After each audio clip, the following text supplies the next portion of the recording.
Okay. Thank you for coming. Great turnout. Thank you for coming. So as I said, from talking to people, I notice all the people are interested in climate change. They care about climate change.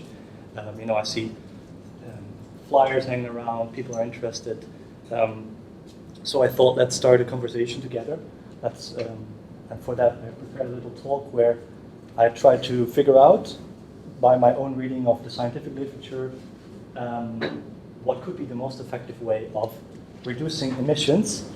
And I'll look at individual actions, so things that we do in our daily lives to produce CO2 emissions, but I'll also take a look at the system and, for example, the fossil fuel industry and what we can do there. So the slides are open. If you want to see them afterwards, you can find them there. Okay, I don't know exactly how long it's going to take, but I suspect maybe 14 minutes, and then you're free to leave, or we can discuss. Probably there's going to be a lot of opinions and discussions, so you're welcome to stay for that. Okay, so just to start off with the facts, this is from the International Panel of Climate Change. They have a long report that came out, but they also have a nice short document, which is a summary for policymakers, which is easier to understand for lay people. And so, in order to reach the goal of staying within 1.5 degrees Celsius above pre-industrial levels, that's always the reference point, the start of the Industrial Revolution, how far have we heated the Earth compared to that? And the consensus is that 1.5 degrees, if we stay within 1.5 degrees above that starting point, we can manage it. Of course, it's just a discrete number. It's a nice number, but ideally we go lower, and it's just a continuum, of course. So they sketch out 3 scenarios. A pessimistic one, which is the one in purple there, which makes it relatively unlikely. There's a large margin of error, but this one has the lowest likelihood of us staying within the 1.5 degrees. We've got a neutral scenario, which is the gray one, and an optimistic scenario, which is what I think we should go for, obviously, and which I think should be our goal. And so why 1.5 degrees? What happens with these different scenarios? This is a figure from The Guardian, who just copied IPCC data. What you see here is degrees of Celsius above pre-industrial levels. Right now, we are already a degree above pre-industrial levels. This is where we are at right now. These are some of the problems that occur because of the warming. As you can see, we are already having moderate trouble. Yellow is moderate. We're already having threatened ecosystems, extreme weather events, large-scale events. We've got a lot of coral die-off already because of climate change. The Arctic is melting, and we've got flooding, coastal flooding, river flooding, crop yields for food, heat-related morbidity and mortality, and also tourism. So as you can see, it's a gradation. So the more we do, the more we stay in the safe limits, the better. But it's a continuum. Things are already getting worse, and the more we do, the more we prevent things from getting even worse. So those are the facts, and now I want to talk about what to do about it. So I'll start with individual actions. So this is a very cool study which simply tries to answer the research question: what individual actions can you take, and how much emissions do they save? So on the y-axis, you've got tons of CO2 per year, and they've divided it up into low, moderate, and high impact actions. So for example, a low impact action is to upgrade your light bulbs to be more environmentally efficient. Here are some moderate impact actions. Avoiding the dryer, just hanging your dry clothes, recycling, using cold water for laundry, and replacing your gasoline with a hybrid car. These are moderate impact. You've got high impact. This is really where we get effective. Plant-based diet, I'll be talking about that later. also some stuff about cars, so I'll skip those for now because I'll jump back to those. Buying green energy, here's a funny one: having one fewer child. If you're really radical, you can. If it's if it's a deciding factor, maybe better don't. There's also fluctuations in country. I'm not sure why Britain is all the way there. I have no idea why buying green energy in Britain doesn't do much. I have no idea why that is. But anyway, the rest is, yep. Okay. So, right. So one remarkable one to me from this paper is how bad flying is, essentially. So recycling is great. It's moderate impact. We should definitely keep doing it. But 8 years of comprehensive recycling, if one person comprehensively recycles for 8 years long, that saves as much CO2 emissions as avoiding a single flight from New York to London. So that's really 8 years of comprehensive recycling versus a single flight. Doesn't mean that recycling is bad. Again, it's moderate impact. It just goes to show you how flying is very bad for the environment. Is that one flight is in the whole plane, or is that one flight is in your seats worth? It's all calculated back to the individual. Okay. So, yeah. In regards to the energy, for the green energy one, Yeah. Yeah. Yeah. I think I know what Yeah. that is. I think Great Britain already has a lot of green energy within the grid. So when you purchase green energy, it's not that different from the real one. Like, I think 2 weeks ago, Great Britain went a whole week without emitting any carbon emissions from petroleum, as opposed to like the US or Australia, which are still really reliant on coal. I reckon that's it. I reckon that's the reason. Yeah. Not sure, but I reckon it is. Okay, flying is very bad. But of course we have to fly. We have to fly to conferences. We have to see family. So of course I'm not saying we shouldn't fly. You can minimize flying, but you can also do other things. For example, you can offset your carbon footprint. That means that you donate to a cause which has the effect of saving emissions through various methods. I want to plug this website because it's a non-profit and it's independent auditor. So this website just looks at different charities around the world and tries to calculate how much emissions you save for your buck.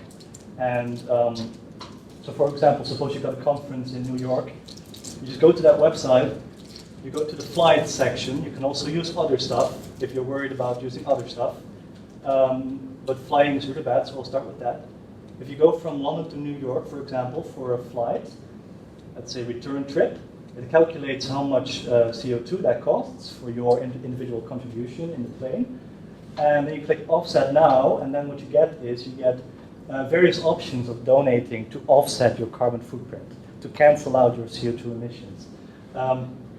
And to me, it's surprisingly cheap because a round trip from London to New York is a long flight. But it turns out if you can, for about 13 pounds, you can, of course the calculations are very rough, it's very hard to calculate how much emissions you save with these projects. But for example, you can donate to reforestation in Kenya cause, or you can help local communities even, so it's also, you have a nice byproduct of, you save emissions and you help the local community for a reasonable price, I would say. So I can definitely recommend doing that. Right, okay. Next, I want to praise the CBU because they just introduced a new policy where you can go by train. So suppose you go to somewhere, to Berlin or something, and you pay 150 by plane.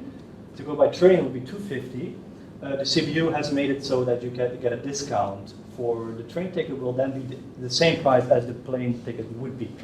Because it's more environmentally friendly to go by train, they will not take that difference from your allowance. So I think that's really a great idea, and it's a great recognition of how bad flying is for the environment. I also have a policy suggestion, an obvious one, I suppose, which is to perhaps fund the offsetting. Because again, it's rather cheap to offset. So this is maybe not necessarily as a replacement for the previous policy, but it could be a nice addition, or it could be a nice one for cases where going by train is not feasible. Maybe the CBU could simply fund the offset such that we can travel, go to conferences with a clear conscience. That is my suggestion. Okay. So flying is bad, that's where I started. Driving a car is also very bad for the environment. So the biggest thing you can do, one of the biggest things you can do is going car free. Of course, I recognize that that is not a possibility for most people, but by inference, this of course also means that taking the bike as much as possible is very good also. Buying a more efficient car is great. If you've got a bad car, consider upgrading that. And this just shows you that if you do have an electric car, you still got a lot of mileage to gain when you do decide to go car free.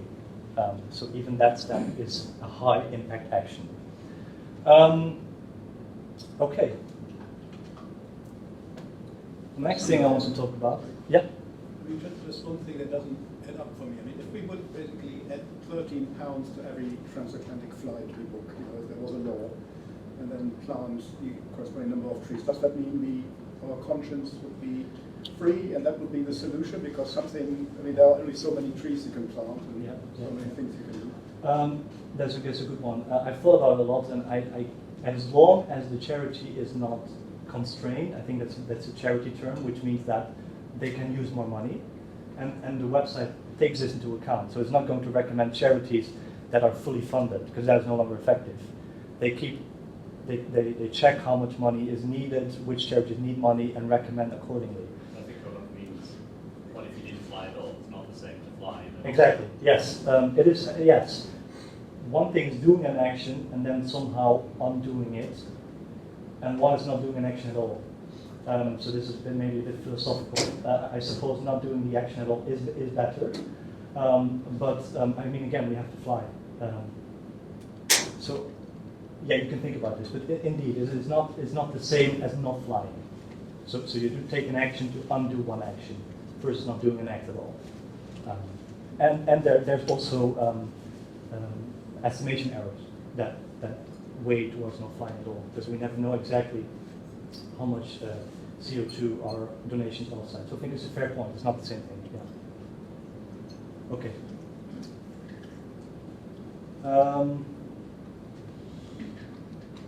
So the next thing I think is a big one, big elephant in the room is in diet. There's more and more evidence coming out that animal products are very bad for the environment. So this is a big study now, which basically the study is all about. It primarily shows just how bad animal products are for the environment. So, for example, you've got this interesting figure right here. So, livestock accounts for 18% of our caloric intake of humans. Yet it costs 83% of our agricultural land, 58% of our emissions, most of our water pollution, most of our air pollution. So it's really inefficient, considering that it only accounts for 18% of our calories and 37% of our protein. So I would argue that, this is again a great cause to try and avoid animal products as much as you can. And then I just want to read this. Oh, okay, first this. It is almost completely true, not all the way, but it's almost completely true that unilaterally animal products are worse for the environment than plant-based alternatives. There's a couple of exceptions, like for example avocado is very bad. I don't think it's in this paper, but just as a broad statement, it's fair to say that animal products are almost all the way worse than plant-based products. Lots of people, including myself, are eating replacements of various kinds, and some of those take a lot of work to replace. How close to meat do they get? And they taste they're doing a good job. It's a good question, because I think especially processed products require also more shipping around. It's a good question. I suppose I wish they would have included literal plant-based meat alternatives. I don't know one way or the other whether they are better or worse for the environment. Question of shipping. Is there any approximate estimate of how many emissions does something take when shipping far away?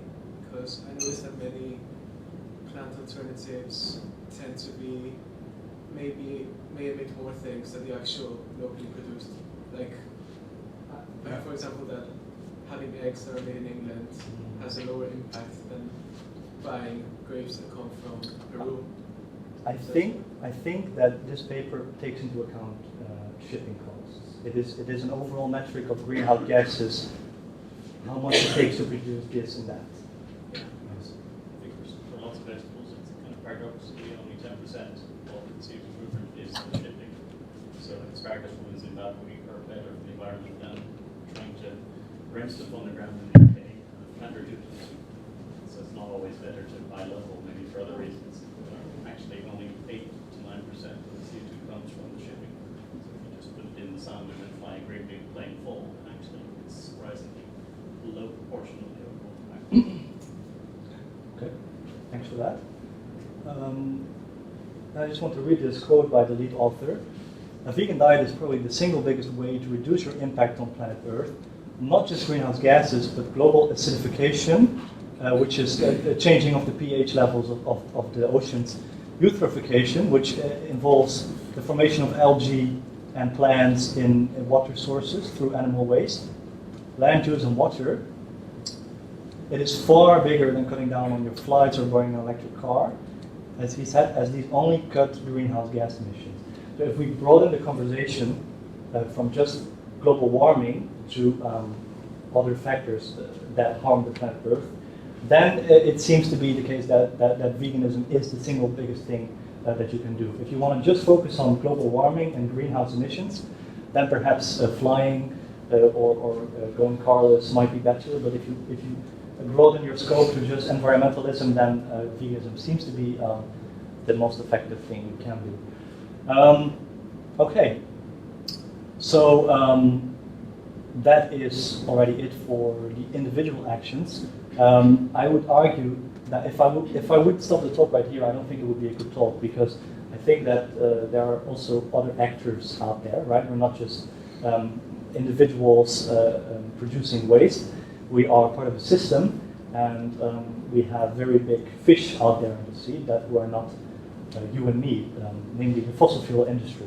They're making a lot of money off oil and all sorts of things that are very bad for the environment. So I also want to look at the system and at society and at corporations. So the first thing to note about the fossil fuel industry is that it is actually quite concentrated. So out of all the industrial greenhouse gas emissions, just 100 companies account for 71% of that. So you've got 100 companies causing most of the emissions, most of the industrial emissions. Just some numbers here, or just some companies here.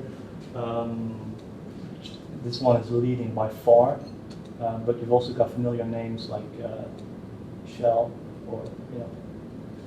So, and my point here is that for these companies, CO2 emissions and carbon emissions, they are not inherently a market externality. So they are driven by profit, and you've got investors. They choose a board of directors that thinks will maximize profits. It's not inherently that they care about making the world a better place or caring about the earth. Profit is the primary motive. The exception being, of course, two things: public pressure and legislation. So my argument is that CO2 emissions are a market externality. It's a non-factor until we stop it from being one. So until we put pressure on corporations to invest in green alternatives, until we legislate them and prevent them from emitting as much as they would like to for their profit. So how to do that? I think the biggest one is a carbon tax, where you simply tax companies based on how much carbon they emit. And this is a study where Peter Howard, he simply asked every economist that has at least one publication surrounding economics and climate change. He asked every author to fill in the survey.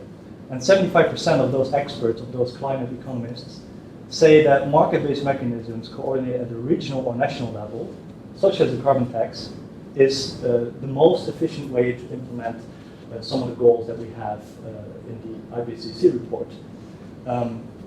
So a consensus on carbon tax being effective, and this is just the most efficient way, so it's not even the question of whether it is efficient.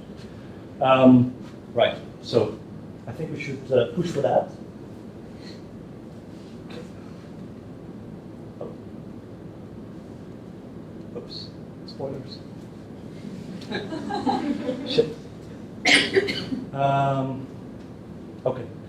Another one is divestment. So divestment is the opposite of investment. So when you invest, you put money into stocks of a company, and the process of divestment it's a form of policy making where you remove, where you stop organizations from investing in industries that are not ethical. That is what divestment is, and there's a lot of people working on that because we're talking about huge sums of money. So again, linking back to the topic of this talk, effectiveness. You know, we can and should all do the things that I described in the first half of my talk.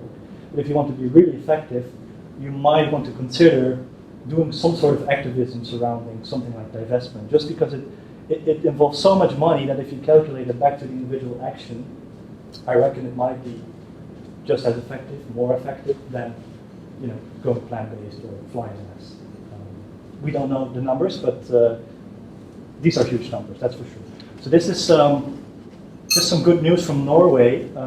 Norway's finance department got the green light to dump more than 13 billion in stocks to stop funding the fossil fuel industry, and people are very happy about that. We're not all the way there because they exempted companies that have green alternatives, which are actually some of the biggest corporates. But still, people are very happy. It's a step in the right direction. And also here at home, we've got Kimbers University agrees to explore a fossil fuel divestment plan through campaigning by staff and students. So again, it just goes to show that this was not going to happen if it weren't for people caring about this, doing activism surrounding divestment. Okay. Right. Okay, now these are all systemic problems and things of making things better, but how do we actually get a carbon tax? How do we get divestment to go through? And because I always want to loop it back to the individual, to what you and I can do. So this is an interesting study which just shows that policy activism is actually very effective. It's a study where they asked 190 people in office. It's a US study. They gave them a survey, an anonymous survey, importantly, where they simply asked what influences your decision surrounding policy. And I just want to go through this. The most effective one is just go to them in person. This is okay. This is a US study. It's different, but the idea is the same. You know, we've got representatives in power who we can talk to and who are actually, if we have to believe this, if we can believe this data, they are actually willing to listen and they are willing to change policy. So if you go in person, the majority says that has a lot of positive influence on their decision making. And 94% says that it has at least some positive influence. Just contacting them by phone call is also great. Sending an individualized email message is good. Better don't do forms because they are not personalized. So it just goes into the spam box or it just goes into the deletion button. You can send letters, which is also great, and phone calls, and have representatives come over. Yeah. They ask the officials. They ask the officials. That's Yes. their opinion of what. Yes, anonymously. So you could argue that they're lying. They're just trying to make. I'm not saying you are arguing that, but you could argue that they're lying. They're just making themselves look good. Well, at least it's anonymous. That's one thing. So they don't have to look good. And second of all, I'm afraid this is the best data we can get, because how are you going to study something like an individual's effects on policy making? It's difficult to study. I think this is a reasonable approach to get an eye on effectiveness. call your representatives if you want to be effective. And of course, you can join join social movements. Perhaps the most effective one of all, because if you look throughout history, the biggest change always came from the bottom. It always came through the radicals and through non-violent direct action. So you can join people or groups like Extinction Rebellion, who really go out on the streets and they really do everything they can with no violence. They do everything they can to get policies through, to get the government to recognize that there is an emergency, that we have to prevent these floodings, that we have to control the fossil fuel industry. And again, okay, it also works. The UK Parliament declares a climate change emergency, and this is also recognized to be because of Extinction Rebellion. So consider joining that movement, because it's a great movement, and yeah, okay. So I think that is pretty much it. So to conclude, if you want to be effective, I've argued that you should minimize flying, driving, and consuming animal products. If you do have to fly or drive, for that matter, I recommend paying a little bit extra to offset your footprint, and you even get to help local communities. I can recommend looking into workplace policies to see what they've got to help save the environment. You can do policy activism. I reckon that I have a feeling it's not substantiated, but I have a feeling that it might be even more effective than the first half of my talk. Push for things like a carbon tax, which economists recognize is great. Work on divestment. There's divestment groups also in Cambridge. You've got Carbon Society, I think they're called. They're doing great work, and you can join them. Or join social movements to like Extinction Rebellion, or do all those things, depending on how much energy you've got. Okay, and finally, I just want to I've been asked to plug the CBU Environmental Committee, which is Georgie asked me about that. So you can join that if you like. They are concerned with the environment from a CBU perspective. Yeah, thank you for.